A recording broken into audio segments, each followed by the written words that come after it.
নমস্কার সবাইকে, রুমাস ক্যানভাসের আরও একটি নতুন ব্লগে সবাইকে স্বাগত জানাই। তো আজকের যে আমি ভিডিওটা দিচ্ছি, যেটা যদিও খুব রিসেন্ট নয়, এটা কিন্তু আমাদের করা আগের বছরই ভিডিও। তবে সেভাবে কোনো প্ল্যানিং ছিল না যে ভিডিওটা দেওয়া হবে কি না, যেহেতু আগের বছরের শ্রাবণ মাসে আমরা একটু দুজনে ঘুরতে বেরিয়েছিলাম বারাণসীতে, কাশী বিশ্বনাথ মন্দিরে। সেই সময় কিছু কিছু ক্লিপ নেওয়া, তো ক্লিপগুলো দেখে মাঝে মাঝে নিজেরই বেশ ভালো লাগে আর মেমোরি হিসেবে সাজিয়ে রাখতে। তো আমি ভাবলাম যে না, আমি তোমাদের সাথেও এই জিনিসটা সেভ শেয়ার করি, আর আমারও এটা থেকে যাবে, যখন কোনো সময় আমি যে কোনো মুহূর্তে যখনই মন খারাপ করবে আমি এটা দেখতে পাবো। তো চলো শুরু করি। আমাদের ডেস্টিনেশন হচ্ছে, মানে যেখান থেকে আমরা ট্রেনটা ধরবো সেটা হচ্ছে আসানসোল জংশন থেকে। যদিও টিকিটের কোনো কনফার্মেশন আমরা পাইনি, তবু আমরা রওনা দিয়ে দিয়েছিলাম টিকিট কেটেই।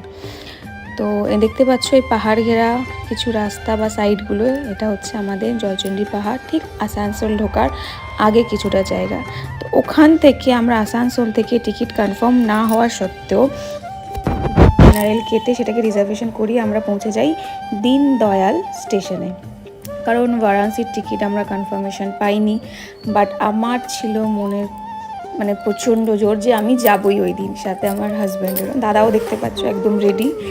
তো আমরা দুজনে দীনদয়াল স্টেশন পর্যন্ত টিকিটের কনফার্মেশন নিয়ে আমরা ওখানে নেমে পড়ি। ওখান থেকে আমরা বাই রোড বারাণসী জংশনে যাওয়ার জন্য প্ল্যানিং করি, তাও ওই স্টেশনে দাঁড়িয়েই সেই সময়ের জন্য।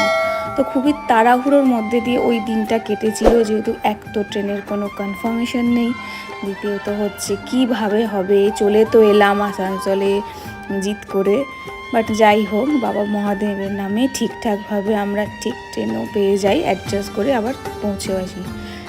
তো দীনদয়াল এক্সপ্রেস থেকে দীনদয়াল স্টেশন থেকে আমরা বাই রোড যাই। তো তার জন্য শেয়ারে আমরা ওখানকার অটো বা টোটো যেটাই বলে থাকো সেটা ধরে নিই। দেখো এখন দাদাকে দেখতেই পাচ্ছ, দাদা ভিউজ দেখতে দেখতে যাচ্ছে।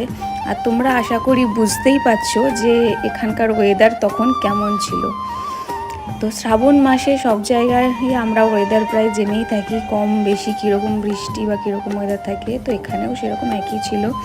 গঙ্গার যে জল, এই যে বেনারসের যে ঘাটগুলো থাকে, এখান দিয়ে ভালোভাবে কিন্তু লক্ষ্য করা যায়।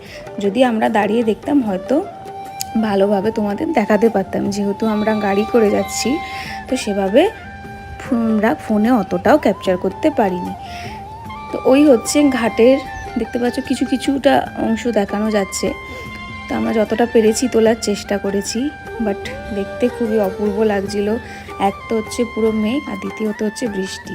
তো বারাণসীতে আমরা এসেই আগে চা খেয়ে নিয়েছি, কারণ সারা রাতের না, আমাদের আগের দিন সকাল থেকে জার্নিটা অনেকটাই ছিল।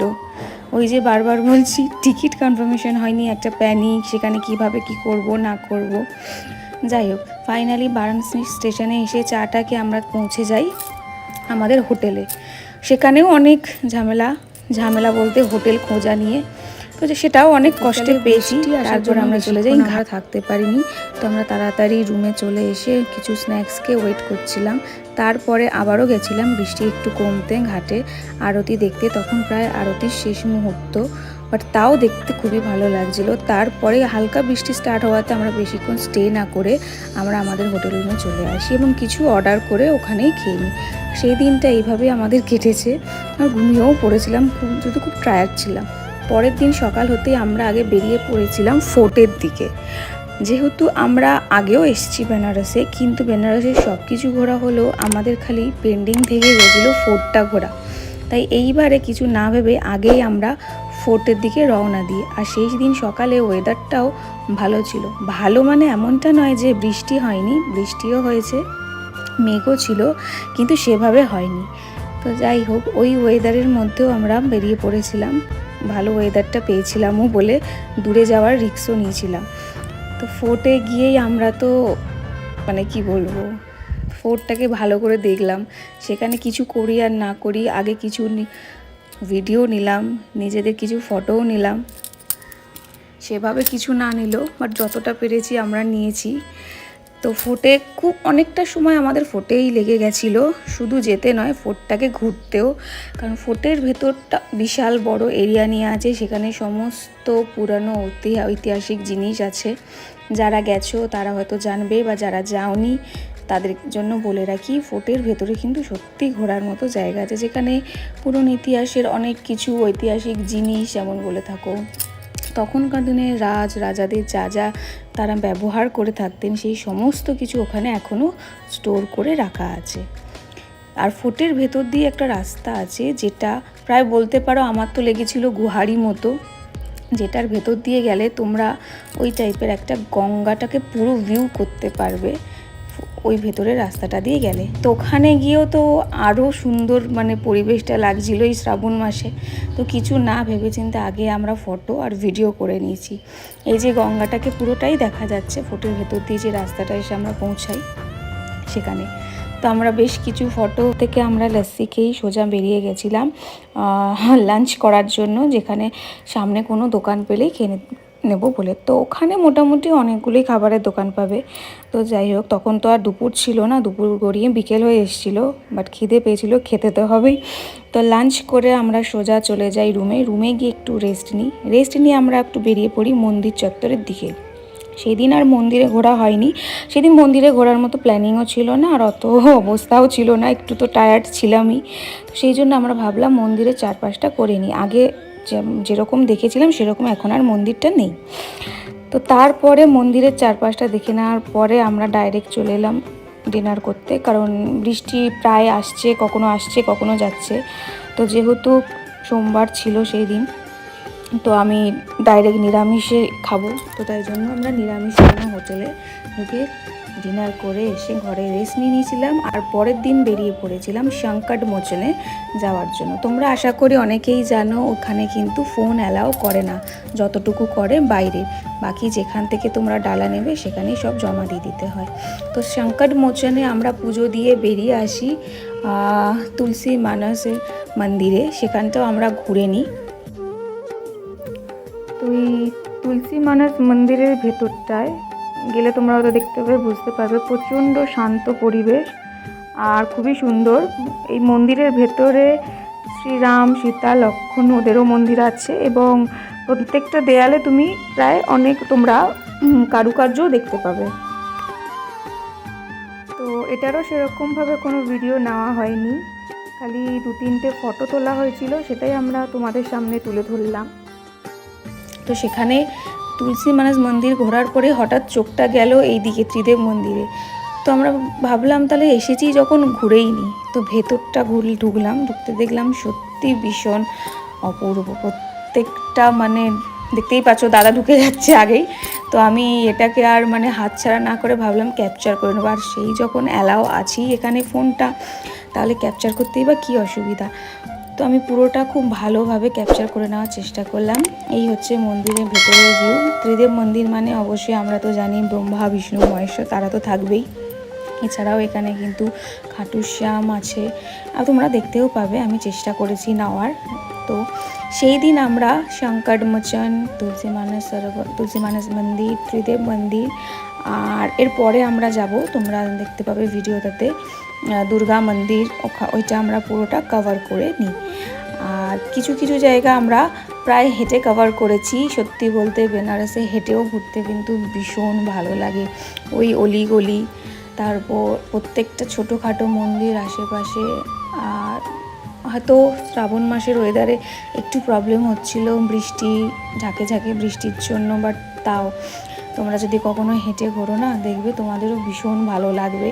আমরা তো আগেই বলেছি কোনো রিজার্ভ করিনি কিছু, আমরা যা করেছি নিজেদের প্ল্যানিংয়ে, স্পেশালি দাদা এসব বেশি বেটার বোঝে দাদা, তো সমস্ত প্ল্যানিং ওর।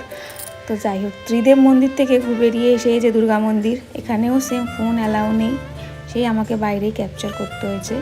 তো এখান থেকে বেরোবার পরে আমরা এরকম টোটো নিয়ে আমরা বেরিয়ে মানে আমাদের হোটেলের দিকে রিটার্ন হয়ে যাই, কারণ অনেকটাই সন্ধ্যাও হয়ে আসছিলো। বাকি সময়টা আমরা চেয়েছিলাম পুরো দিনটা যেভাবেই হোক বাইরেটা ঘুরে কাটিয়ে নিলেও সন্ধ্যার পর থেকে যেন সন্ধ্যাটাই বলতে পারো পুরো আমরা যেন ঘাটে থাকতে পারি, ঘাটটাতে অনুভব করতে পারি। তো তো সন্ধ্যাবেলায় আমরা ঠিক টাইমে এবারে ঘাটে পৌঁছেছিলাম যখন আরতি প্রায় শুরু হয়েছে। তো এইবারে আরতিটা পুরো দেখতে পেরেছি, কিন্তু ওই যে বৃষ্টির জন্য আর ওখানে এই সময়টা এতটা জল ওপরে উঠে আসে, তো যারা আরতি করে তারা কিন্তু আর সেই গঙ্গার ঠিক ঘাট বরাবর করতে পারে না, তাদের জন্য এরকম জায়গায় আরতি করে দেওয়া হয়। আর নিচেটা এতটাই জল যে আমরা বেশি এগোতেও পাচ্ছি না, প্লাস আমাদের ওখান থেকে পুলিশ থেকে গাইডলাইন করে দেওয়া আছে যে প্রত্যেককে ওখানেই থাকতে হবে। তো তারপর আরতি দেখার পর আরেকবার মন্দিরের ফ্রন্ট গেটটা দেখে এসে ওখান থেকে প্রণাম করে এসে আমরা আবার চলে এলাম ডাইরেক্ট ডিনারে, যে ডিনার করে আমরা রাতে রেস্ট নিয়ে নেব, কারণ পরের দিন আর কিছু না, পরের দিন আমাদের পুজো দিয়ে সোজা আমাদের রিটার্নও করার আছে।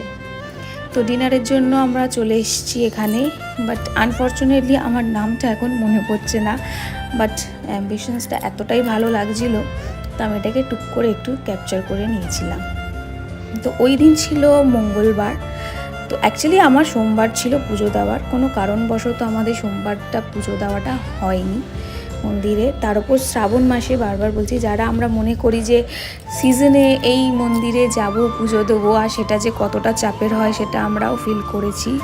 যেমন ধরো শ্রাবণ মাসে সোমবারে প্রত্যেকটা বাবার মন্দিরে যে কী হাল হয় আমরা জানি, আর মানে তার কোনো বিপরীতও দেখলাম না বেনারসে এসেও প্রচণ্ড ভিড়, আর সোমবারে তো পুজো দেওয়া খুবই চাপের। তো যাই হোক, সেটা হলো না। তো আমরা মঙ্গলবারে বললাম এই দিন সংক্রান্তি মোচন, কিন্তু ম্যাক্সিমামটাই তোমরা ভেজ পাবে, আমরাও পেয়েছিলাম, দূরের দিকে গেলে নন ভেজও পাবে। তো সেই দিন রাতে আর ঘুমোইনি আমরা, দাদা তো প্রায় ঘুমোয়নি, কারণ দাদা পুজো দেবে, আমিও পুজো দেবো বলে, আর দাদার ইচ্ছা ছিল একেবারে বেনারসের গঙ্গা থেকে স্নান করে পুজো দেবে। তো আমি তো হোটেল রুমেই ফ্রেশ হয়ে নিয়েছিলাম, স্নান নিয়েছিলাম, আর দাদা তার গেছিলো বেনারসের ঘাটে, একদম সেখানে স্নান করে গঙ্গা স্নান করে আমরা পুজোর লাইন দিতে চলে গেছিলাম ভোর 3টের সময়। দেখতেই পাচ্ছ হালত, ভোর 3টের সময় পুজো দিয়ে আসার পরে এই যে তখন বাজে 8টা, আমাদের পুজোর কমপ্লিট হয়। তো পুজো দিয়ে এসে ডাইরেক্ট আমরা ব্রেকফাস্ট করে নিয়ে বেরিয়ে পড়ি আমাদের, যদিও আমাদের ওই দিনের টিকিটটা আমরা কনফার্ম হয়ে গেছিলো আগের দিনেই, তো একটু শান্তি পেয়েছিলাম, তাই বেশি কিছু না ভেবে আমরা বেরিয়ে পড়ি আমাদের বাড়ির পথে। তো তোমাদের কেমন লাগলো তোমরা অবশ্যই জানিও এই ছোটোখাটো ব্লগটা, আর ভালো লাগলে অবশ্যই লাইক কমেন্ট শেয়ার করো, আর অবশ্যই আমাদের চ্যানেলটিকে সাবস্ক্রাইব করে দিও। দেখা হচ্ছে অন্য ব্লগে।